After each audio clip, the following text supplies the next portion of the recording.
It feels to me like the Cincinnati Bearcats could use a few more rivalries once they join the Big 12. Our Locked On Bearcats, your daily podcast on the Cincinnati Bearcats, part of the Locked On Podcast Network, your team every day.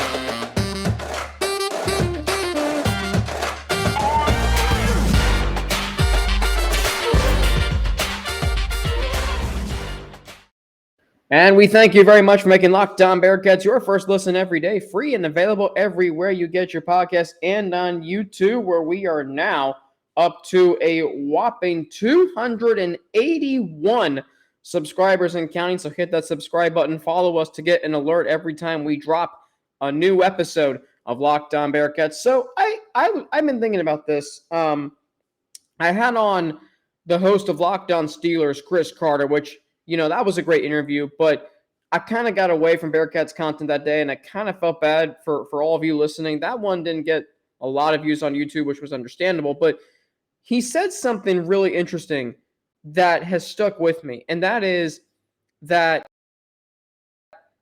there aren't many kind of lost, what did he say? Something about rivalries, have kind of lost their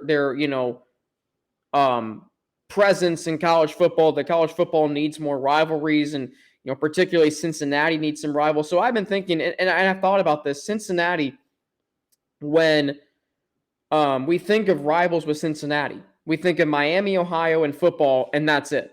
We think of Xavier in basketball, and that's it. And college football, to me, is about rivalries, and there are a lot of rivalries in college football. There really are. I agree with what Chris is saying that UC needs some rivals, but I also think there's plenty of rivalries in college football. Ohio State, Michigan, USC, UCLA, the Red River Shootout, West Virginia, Pitt, the Backyard Brawl, though I don't think that rivalry is played anymore. Michigan, Michigan State, Notre Dame, USC, rivalries like that. Alabama, Auburn, the Iron Bowl, LSU has plenty of rivals, Georgia, Florida. So those rivalries there. But Cincinnati, it feels like we are missing out on some of them. It really does feel like we're missing out on the fun that rivalries can be. I really feel that way. So going into the Big 12, I think we need to start forming some rivalries at the University of Cincinnati. I don't feel like the Bearcats have one. And if you're going to tell me that, well, yeah, they do, it's Miami, Ohio, just stop right there. That's not a rivalry. UC has kicked Miami's ass the last 15 years, 16 years. Ever since Ben Roethlisberger left. So there is a sense that there needs to be more rivalries. True rivalries. Going back to the Big East days when you had the Keg of Nails rivalry with Louisville, the River City rivalry with Pitt, you had another rivalry with West Virginia because of the close proximity. I feel like if Cincinnati can get back those rivalries, they won't get them with Louisville and Pitt, but if they can get back the West Virginia rivalry and add some others, that's going to make college football a lot of fun. Basketball is great because you have the crosstown shootout in Xavier and its proximity and its civic division and all those things that Jay Billis has said. But when it comes to football, there's nothing like a football rivalry. There's nothing like a Ohio State, Michigan, or a Bears, Packers, or any rivalry in football, college football, Alabama and Auburn, two fan bases that are going to go absolutely crazy in the fall. They're going to tailgate before the games. They're going to go to the games and be out in full throw, want to rip the other team's head off. That's what I want in football when UC joins the Big 12 when it comes to a rivalry like that. And it feels to me like the University of Cincinnati needs some more rivalries. So let's look at some teams that could be some rivals for Cincinnati heading into the Big 12. We will get into that next after a word. Rock Auto, that's what this episode is brought to you by. With the ever-increasing numbers of makes and models, it's now impossible for you to go to your local chain auto parts store to stock all the parts you need. So why do you endure often pointless or seemingly intimidating questioning and wait while the person behind the counter orders the parts on their computer warehouse happens to carry? Well, guess what? You have computers with access to rockauto.com at home and in your pocket. Save time and money when using Rock Auto. It's a family business serving do-it-yourselfers for over 20 years. Their prices are reliably low for every customer. They have everything you can need: brake parts, tail lamps, motor oil, and even new carpet. Go explore their easy easy-to-use website today to find the solution to your auto part needs. Go to rockauto.com right now and see all the parts available for your car or truck right locked on in their How'd You Hear About Us box, so they know we sent you. Amazing selection, reliably low prices, all the parts your car will ever need. Rockauto.com. Let's start with Central Florida, because I think this is a rivalry in the making, if it's not one already. This is a rivalry that has potential to, it's already started in the American, it's gonna carry over into the Big 12. Here's some things I think about when I think of Cincinnati versus Central Florida. Both teams have passionate fan bases. Both teams have incredible venues for a college football game. I've had people tell me, Cincinnati fans, USF fans, tell me, South Florida fans, that is, USF. I've had those fans tell me, oh gosh, the Bounce House in Orlando, that stadium sucks, dude. And I'm like, dude, you watch a game on TV when that stadium is packed and it's a night game, it is an unbelievable environment. I remember when UC played down there in 2018, just how raucous that environment was. So you've got both fan bases who are passionate. Sorry. The other thing you have is both teams have had brushes with the college football playoff. UCF, remember, was that first school from a group of 5 to really have a compelling argument to say, hey, we should be let in. We're the only undefeated team in the country, and you're just going to disregard us because we play in the American? And they did that for 2 years. Cincinnati ultimately got into the playoff. Cincinnati got into the college football playoff. Both teams have had brushes with the CFP, though. And UCF, I think, might have some animosity towards Cincinnati. If the rivalry has not begun already, it will on October 29th of 2022 when the Bearcats play in Orlando. That will be the first time that UCF will see Cincinnati since they went to a place where only they could dream 3 years ago, and that's the college football playoff. That will be the first time since 2018 that the Bearcats will play in front of a full packed house at Spectrum Stadium in Orlando. If the rivalry has not started yet, it will that day, and it will carry over into the Big 12.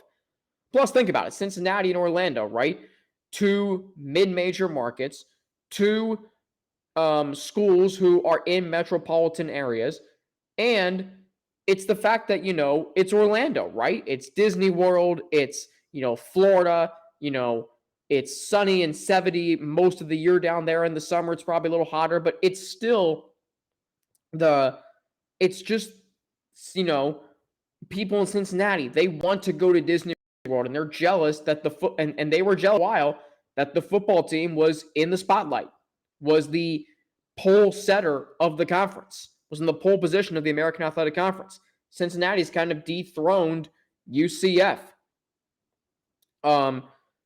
They've played in close games over the years in football. The game in 2020 was way too close for comfort. 2019 was close. That was expected if UC was going to win that game. And then you look at some games in basketball over the years. 2018, 2019, the Bearcats they won one of those games by 5. They lost the other by 3, and they played 2 close games the next year. And then the following year, they played 2 really close games again. So there's, when we think of a rivalry, it's not just the animosity that the fan bases have towards each other. It's also the close games. That forges a rivalry. Why do you think Manning Brady was a rivalry? Because they played close games. Yeah, Brady won all the games, but still, you knew that there was going to be a competitive spirit to the game. So I think Central Florida could be UC's chief rival in the Big 12 when it comes to football.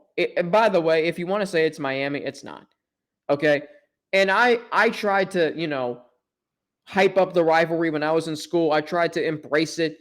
But, Luke Fickell and the guys will embrace it. At the end of the day, you're going to the Big 12. And if your main rival is somebody from the Mid-American Conference, is that really doing you any good? I don't think it is.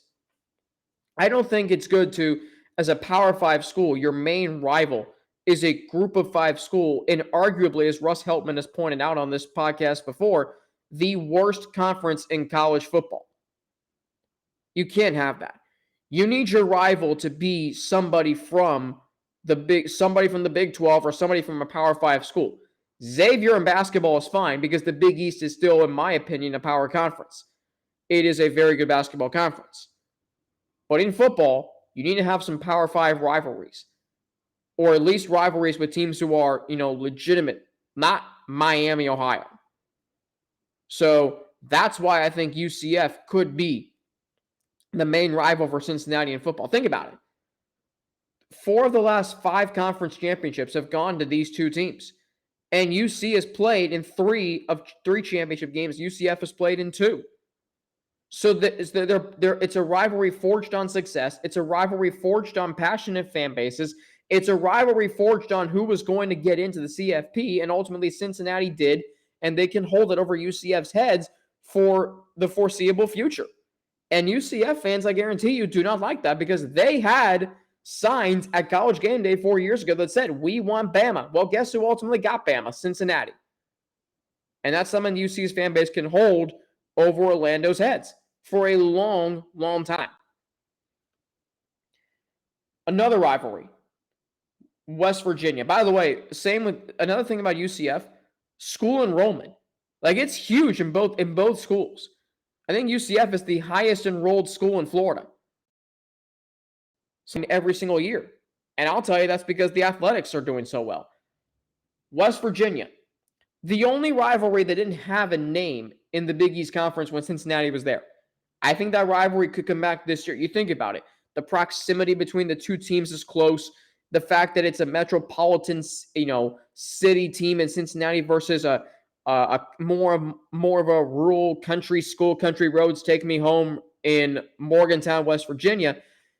You have Bob Huggins, still coaching the Mountaineers. He's going to be returning. So that's a rivalry that could form on the basketball court. And the fact that it's only 4 hours. So you're going to have a lot of red and black in the stands in Morgantown when Cincinnati goes there. You're going to have a lot of red and black when Cincinnati plays West Virginia in basketball. And you're going to have the same when West Virginia comes to play the Bearcats. You're going to have a lot of yellow in the stands for both football and basketball. So this rivalry is built on proximity. It's built on, Bob Huggins.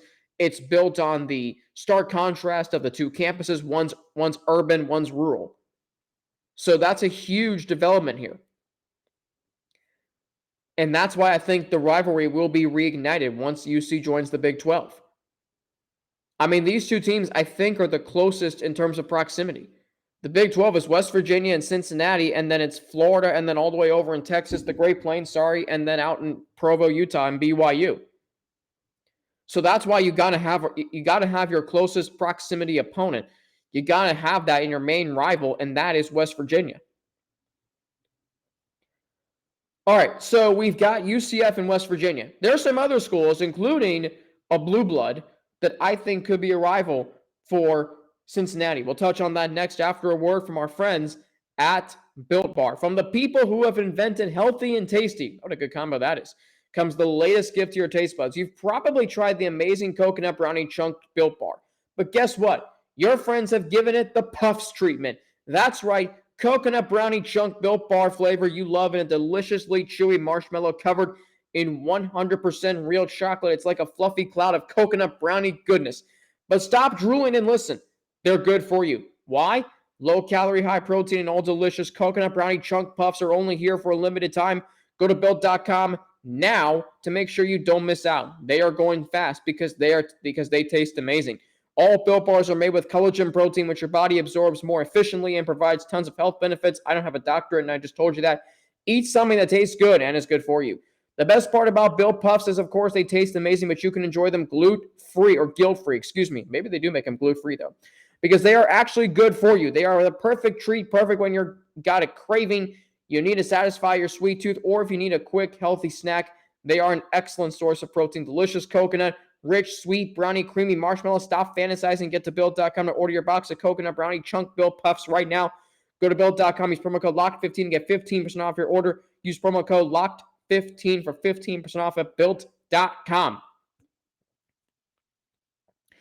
Let's talk about Kansas for a minute, because it's the team that I think most excites Bearcats fans about going to the Big 12. If I ask you a question, if I ask you what school in the Big 12 most excites you? I'm saying Kansas. And if I'm saying that football and men's basketball combined, I'm saying Kansas most excites me.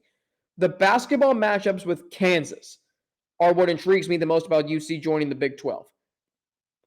Two historic programs, two of the nicest arenas in the Big 12, probably the two nicest arenas. Blue blood versus name brand. Cincinnati tried to be who Kansas was for so long, for 15 years. Kansas has won 2 national championships since Cincinnati and the Bob Huggins era. And they're the defending national champions. And you know they are historically incredibly successful. So that's what stands out to me about this rivalry. It would be a true basketball rivalry. Kansas comes to 5th, 3rd, new arena, one of the loudest arenas in the conference, if not, the country. And then UC returns the favor, goes to Allen Fieldhouse, the oldest arena in college basketball, but yet it's still got its charm. It's still a very difficult place to play. It's a historic place for 2 historic basketball programs. That's something that would be cool. So I think Kansas could be a basketball rivalry for Cincinnati. Football, not so much. But basketball, between the 2 passionate fan bases, down the drive and Rock Chalk Jayhawk, that could be a fun rivalry for the student bodies of both campuses, let alone the players and the teams. Plus, it's, Wes Miller, North Carolina, Roy Williams' disciple versus Bill Self, who's this coaching god with 2 national championships. So I'm looking forward to seeing that rivalry. Cincinnati has always been kind of on that 2nd, 3rd tier of teams, great programs in college basketball. Kansas has been number 1 because they are the winningest program in college basketball history, just overtook Kentucky this year. So Cincinnati is who Kansas wants to be. Kansas is going to be out to defend their supremacy in the Big 12. Cincinnati, though, they got to go out and say, hey, we're here to play too. And you also have to think about, the Big 12 tournament's hosted by Kansas City, which means it's really hosted by the Kansas Jayhawks. So the way I look at that is, Cincinnati, they have had a lot of great moments in Kansas City. The AFC Championship game this past year, the Final Four, clinching a berth to the Final Four in 1992. There are a lot of great moments for Cincinnati in Kansas City. So they are looking for other moments. If they play Kansas in the Big 12 championship or the Big 12 semifinals or the Big 12 whatever, that's going to be a little budding rivalry as well. So another team, Houston. And I say that because you scratch the last 2 years. Look at when the Bearcats men's basketball program was at its peak under Mick Cronin and a little bit in the first year under John Brandon. Look at how many games between the 2 teams were close. Look at how many games were close in terms of proximity, in terms of the margin of victory. You go back to 2018. Bearcats rally from down 18. Then they lose by 5 at Houston. They win the championship game by a point. The games in the regular season and postseason 2019 were all close. Houston wins by 7 in the regular season, and then Cincinnati beats them in the tournament. Cincinnati wins a close game by 2 in 2020, one of the loudest games I've been to or commentated. And then Houston returns the favor in Houston. There have been close games in that rivalry. And I only feel like once Cincinnati gets their program going, and I know they lost by 22 to Houston last year at home. They played them tough on the road. They played them really tough on the road, and they played them tough in the conference tournament. I know it's so easy to say, yeah, they're 0-5 or 0-6 in their last 6 games against Houston. That's fine. But when the Bearcats program is competitive and when they're at their best, it is a very, very fun rivalry. Cincinnati and Houston. And I think it could be that way in the Big 12. Right now, Houston is who Cincinnati was and then some. They've been to 2 straight Elite Eights. They've been to a Final Four. They've got maybe one of the best teams in the country this year. So we look at going up against that team, and that's a rivalry that could, like UCF, start in the AAC and then get to the Big 12. It will. And think about the football program at Houston. They're on the rise. I mean, they were, everybody kept talking about, oh, Cincinnati, look how great they are. Cincinnati getting in the playoff. Is this going to happen? Blah, blah, blah, blah, blah. Here's the thing. Okay. Houston was 11-1. And if they had won the AAC championship game at fourth-ranked Cincinnati, they would have been in a New Year's Six bowl game, potentially, and probably likely. Houston's program is on the rise. This year, they have a fourth-year quarterback. They have an explosive wide receiver. Their running back is injured. Maybe he'll come back. They also have a pretty good defense. That's a rivalry that you could start to see in the conference championship game this year in the American and then go into the Big 12. Plus, it's Cincinnati and Houston, two metropolitan cities. You got Cincinnati, Midwest, small town, pride, blue collar, and then Houston, fourth largest city in the country, and, hot and humid, but everything's bigger in Texas, they say. So you got that. You have a lot of, chance to really, and Houston's got a nice new arena too, the Fertitta Center. Houston's got something going with their conference or with their program. So that's a rivalry too that I could see. I got some other rivalries too. BYU. I like the intrigue. And I don't know if you remember this, if you listening remember this. But throughout the 2020 season, when the first year of Cincinnati, hey, maybe they'll be in the college football playoff. When the first thought of that hit, I think a lot of us said, okay, a lot of us were, excited. Then you had these fans at BYU who kept saying on Instagram on these fan pages, oh my God, we would beat you by 28. You can't play with the big boys in the conference. And UC fans were like, what? Are these guys on are these guys on crack? Are these guys on, I don't know, something weird? Did they forget to take their medication this morning?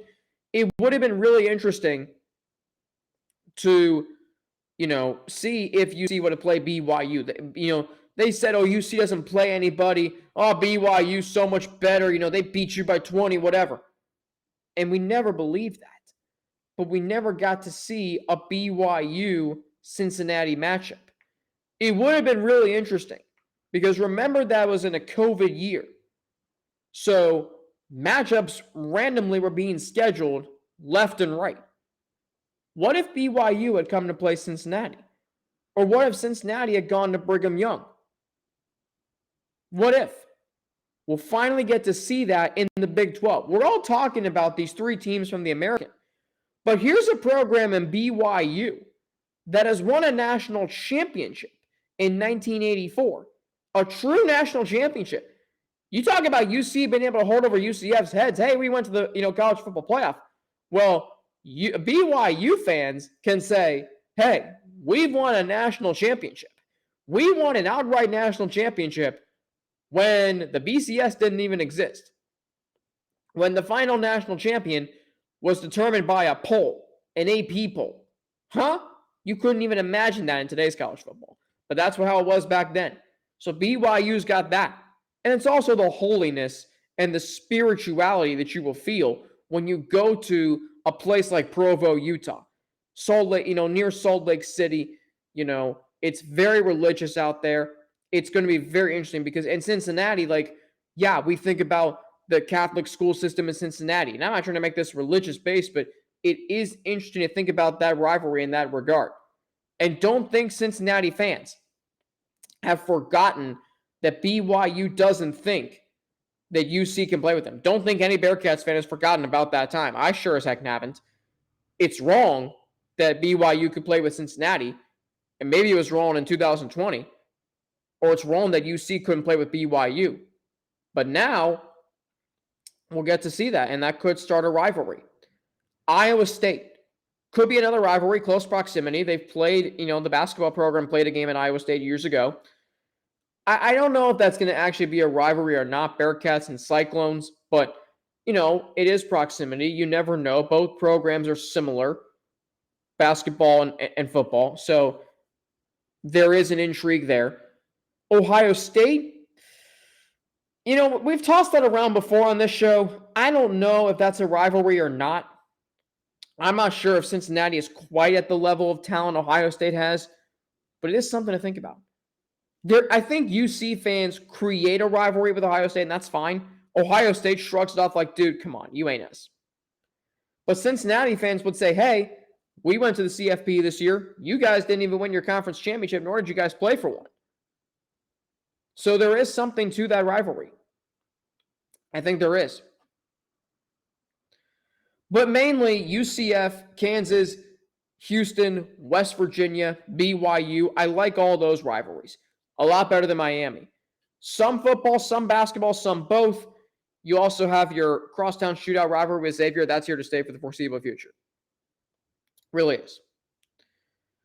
That is going to do it for me today here on Locked On Bearcats on a Wednesday, July 6th of 2022. Tomorrow, toughest games in the Big 12 for Cincinnati. We're staying on the Big 12 trend. I know I started the week with linebackers, but then bonus content, you got to, I recorded Monday's show on Friday, so you got to, stay up with the know. And right now, it's USC and UCLA are in the Big 10. The Bearcats are 1 year away from the Big 12. And where does UC stand in all this conference realignment?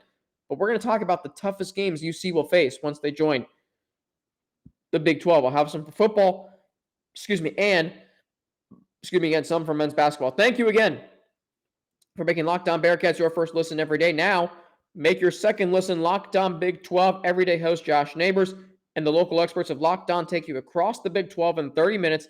Locked On Big 12, your second listen. That's Locked On Big 12. Don't forget, you can follow me on Twitter at Frankie_90 with 2 N's and NATI. And you can follow me on Instagram, AlexFrank9_ or email me at alex3frank@gmail.com. Don't forget, you can comment on the YouTube videos. I love seeing all the comments, love interacting with all of you guys. Been seeing more of those. That's great. Let's keep it going. We're up to 281 subscribers and counting. That is a large increase this week. So thank you very much for subscribing to the podcast. Keep the subscribers coming. Keep the follows coming so you can get an alert every time we drop a new episode. For the Locked On Bearcats podcast, I'm Alex Frank. Have a great rest of your day, and I will talk to you tomorrow.